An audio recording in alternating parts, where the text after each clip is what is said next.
Everyone, welcome back to my channel. কেমন আছো তোমরা সবাই? আশা করি ভালো আছো, আমিও ভালো আছি। আরেকটি নিউ ব্লগে তোমাদের অনেক অনেক স্বাগত।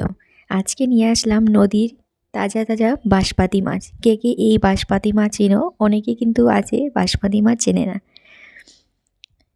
আজ বানাবো বেগুন টমেটো দিয়ে বাঁশপাতি মাছের তরকারি। প্রথমে আমি মাছটাকে ভালোভাবে বেছে ধুয়ে নিয়েছিলাম। তারপর দেখো হলুদ গুঁড়ো, লঙ্কা গুঁড়ো আর লবণ দিয়ে মাখিয়ে নিচ্ছি। প্রথমে আমি মাছটাকে ভেজে নেব, তার জন্য চলে এসেছি ওভেনে।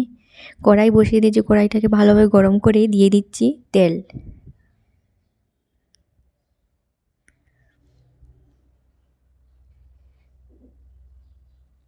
তেলটা ভালোভাবে গরম হওয়ার পর দিয়ে দিচ্ছি অল্প একটু লবণ। যে ছোটো মাছ বলো আর বড়ো মাছ বলো, মাছ ভাজতে তেলটা খুব ভালোভাবে গরম করতে হয়। আর অল্প একটু লবণ দিলে মাছটা আর নিচে লেগে যাবে না।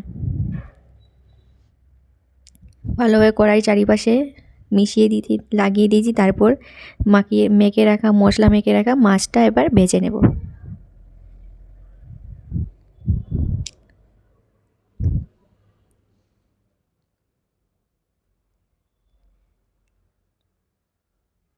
তোমরা পুরো ভিডিওটা দেখবে, স্কিপ করবে না, না হলে বুঝতে পারবে না আমি কিভাবে রান্নাটা করছি।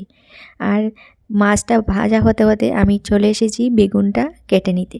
এবার আমি বেগুন টমেটো কেটে নেব। দেখো বেগুনটাকে টুকরো টুকরো করে কেটে নিয়েছি। এত লম্বাও না এত বাটিও না করে, দেখো মিডিল দিকে কেটে আবার দুভাগে ভাগ করে দিয়েছি। এভাবে লম্বা লম্বা করে ছোটো ছোটো টুকরো টুকরো করে কেটে নিয়েছি। এভাবেই আমি সবগুলো বেগুন কেটে নেব। পোকা দেখতে ভুলবে না কিন্তু, বাইরের দিকে দেখবে বেগুন খুবই সুন্দর, খুবই ভালো, কিন্তু ভিতরে পোকা হয়ে থাকে।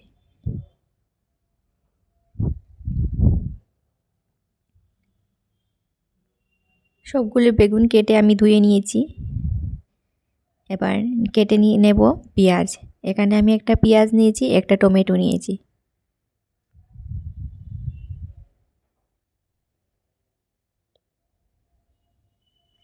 বন্ধুরা, যারা যারা আমার চ্যানেলটাকে সাবস্ক্রাইব করেছো তাদেরকে অসংখ্য ধন্যবাদ। আর যারা এখনও সাবস্ক্রাইব করোনি, প্লিজ সাবস্ক্রাইব করে আমার পাশে থেকো।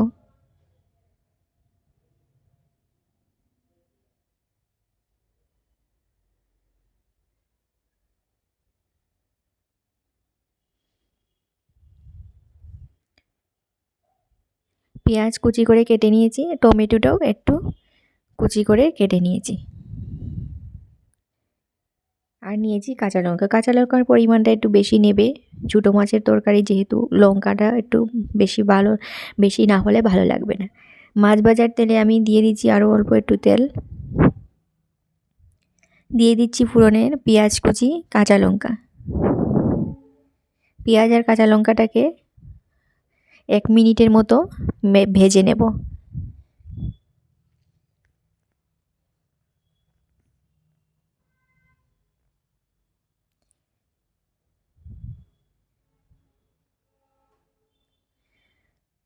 যাতে পেঁয়াজটার কাঁচা গন্ধটা চলে যায়। পেঁয়াজটার কাঁচা গন্ধটা চলে গেছে, হালকা কালার চেঞ্জ হয়ে গেছে। তারপর আমি দিয়ে দিচ্ছি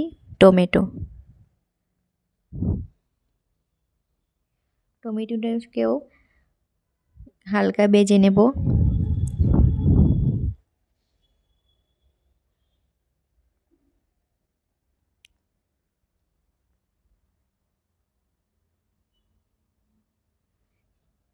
এবার আমি দিয়ে দেব বেগুন, কেটে রাখা বেগুন দিয়ে দিই। আর দিয়ে দিচ্ছি অল্প একটু জল। দেখো অল্প বলতে অল্প, হাফ কাপও না, তার থেকে কম, যেহেতু এই তরকারিতে আমি জল ব্যবহার করব না, তাই অল্প একটু জল দিচ্ছি যাতে নিচে না লেগে যায়। ঢাকা দিয়ে দিয়ে রান্না করব অল্প, আর জল দেব না।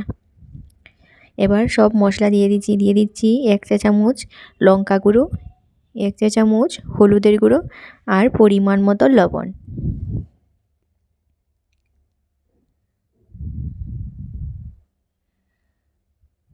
দিয়ে সবগুলো ভালোভাবে নাড়াচাড়া করে মিশিয়ে নিচ্ছি। নিয়ে ডেকে দিয়ে দেব 2-3 মিনিটের জন্য।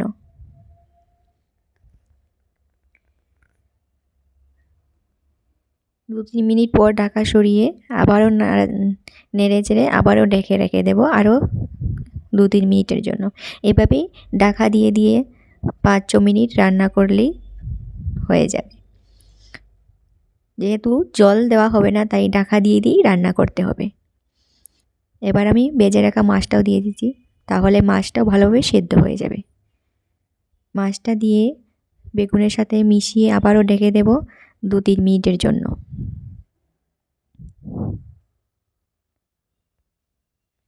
দেখো বেগুনগুলি কি সুন্দরভাবে সেদ্ধ হয়ে গেছে, মাছও সিদ্ধ হয়ে গেছে, তরকারিটা প্রায় হয়ে যাচ্ছে। এবার আমি দিয়ে দিচ্ছি ধনেপাতা কুচি।